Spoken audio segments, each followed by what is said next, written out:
ربیع ویسے بھی عربی میں بہار کو کہتے ہیں، یہ ہمارے ذمہ دار بھائی تو ربیع اور خریف اچھی طرح جانتے ہیں، تو ربیع بہار کو کہتے ہیں۔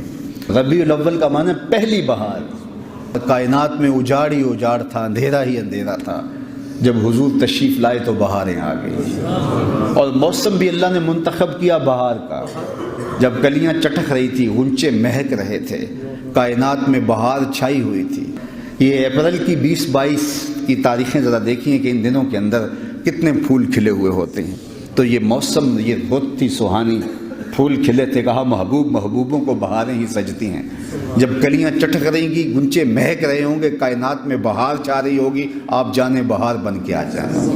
اور پھر جب حضور تشریف لائے، علماء نے لکھا ہے، اہل سید نے لکھا ہے کہ درختوں کے پھل اس سال زیادہ آئے جس سال حضور آئے، چشموں کے پانی بڑھ گئے جس سال حضور کی ولادت ہوئی۔ جو عرب کے لوگ تجارتی قافلے لے کر گئے تھے، ان کو معمول سے زیادہ نفع ہوا، اتنی بارشیں برسیں کہ سبزہ اتنا زیادہ ہوا کہ جانور اتنے موٹے تازے ہو گئے کہ لگتا تھا کہ چربی سے پھٹ جائیں گے۔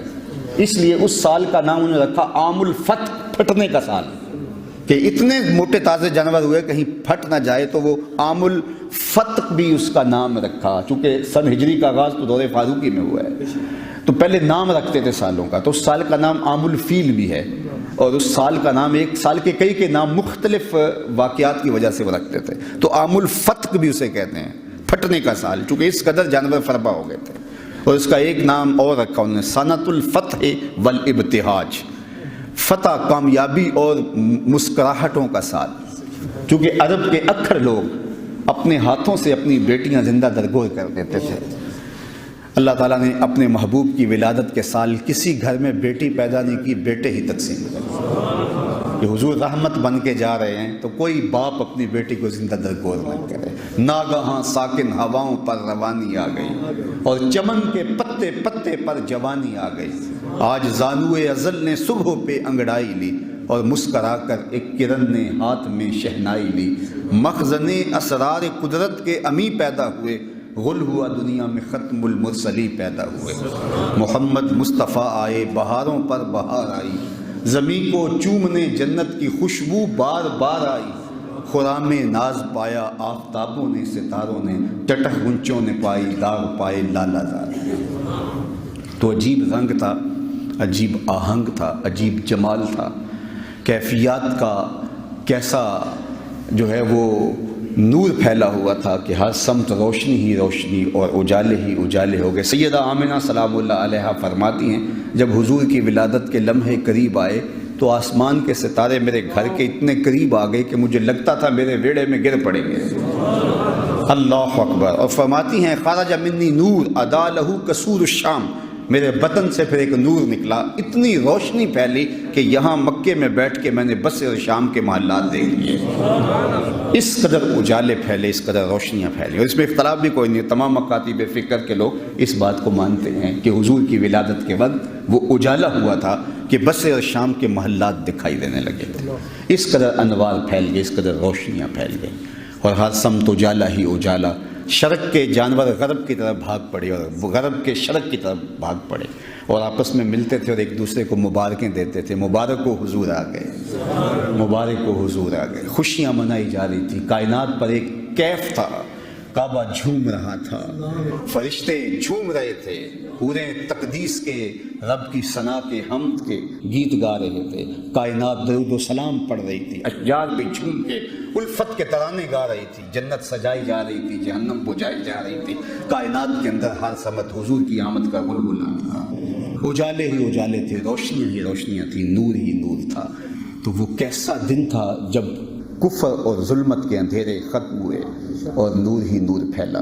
ظلم، جبر اور استعداد کی سرکوبی کی گئی، اور خیر کی قوتیں جو ہیں وہ نشو و نما پانے لگیں، اور حضور کی آمد سے وہ جو بت کعبۃ اللہ کے اندر رکھے تھے وہ اوندے گر گئے، اور کسریٰ کے محل کے 14 کنگرے گر گئے، نہر سابا خشک ہو گئی، آتش کدہ ایران بجھ گیا، اور کائنات کے اندر ایک عجیب نور ہی نور پھیل گیا۔ جا محمد جا رسول اللہ، کیسا منظر تھا، حضور آ گئے، اللہ کے رسول آ گئے۔ تو اہل ایمان کے لیے یہ مسرتوں کا موقع ہے، یہ خوشیوں کا عالم ہے، تو اللہ ہمیں حضور کی آمد کے تذکروں کی۔ قتادہ بن ملحان رضی اللہ تعالیٰ عنہ حضور کے صحابی ہیں، تو ایک دن وہ حضور کی خدمت میں حاضر ہوئے، دریائے رحمت جوش میں تھا، حضور نے شفقت سے ان کے منہ پہ اپنے ہاتھ پھیر دیے، قتادہ بن ملحان کا چہرہ روشن ہو گیا۔ اللہ اکبر۔ حضرت علا فرماتے ہیں کہ میں قتادہ بن ملحان کو ملنے گیا جب ان کی زندگی کے آخری لمحات تھے، ان کا حال پوچھنے گیا، تو چارپائی کے اوپر وہ لیٹے تھے اور ان کو تکیہ دے کر کے بٹھایا گیا، اور میں ان کی پائنتی پر بیٹھا ہوا تھا، اور گھر کے دوسرے کنارے سے میری پشت کی جانب سے کوئی گھر کا فرد گزرا، فَأَبْصَرْتُهُ فِي وَجْهِ قَتَادَةَ، تو میں نے گزرنے والے کے عکس کو حضرت قتادہ کے چہرے میں دیکھا، اتنا چہرہ ان کا روشن ہو گیا، جہاں ان کے ہاتھ لگ جائیں وہاں روشنی آ جاتی ہیں، تو پھر ان کی اپنی روشنیوں کا، اپنے اجالوں کا، اپنی نورانیت کا عالم کیا ہوگا اور کیا صورت ہوگی اور کیا جمال ہوگا۔ حضرت حلیمہ سعدیہ کے گھر میں روشنی ہوئی، ظاہری روشنیاں اور ظاہری اجالے تو ہوئے لیکن باطنی اجالے بھی ہوئے، برکتیں بھی اتری، بلکہ باقی خواتین اپنی بکریاں چرانے والے کو کہتے کہ تم وہاں بکریاں کیوں نہیں لے کے جاتے جہاں حلیمہ کی بکریاں جاتی، وہ بالکل فربا ہو گئی اور حلیمہ کے گھر خوشحالیوں کے ڈیرے لگ گئے۔ اللہ اکبر۔ وہ کسی نے کیا کہا کہ حلیمہ دا چھپر کھجوری دے تھلے، حلیمہ دا چھپر کھجوری دے تھلے، حوراں بچھالے نوری مسلے، حوراں بچھالے نوری مسلے، فرش تو لے کے عرش تک پہ گئی دہائی، حلیمہ نے لٹ لی خدا کی خدائی۔ وہ سارا دن تو صحراؤں میں گھوم لیتی تھی، اسے جب بھوک لگتی تھی لبوں کو چوم لیتی تھی۔ حضور کا جمال جہاں آرا، حضور کی برکتیں جہاں جہاں سے گزرتے گئے دودھ پھیلتا گیا، خوشحالیاں آتی گئیں، تو بنو سعد کے اس علاقے میں روشنیاں اور خوشحالیوں کے ڈیرے اور پہرے ہوئے اور انوار کی برکھا برستی رہی، اور ان کے جانے سے برکات اور رحمات کا نزول ہوا۔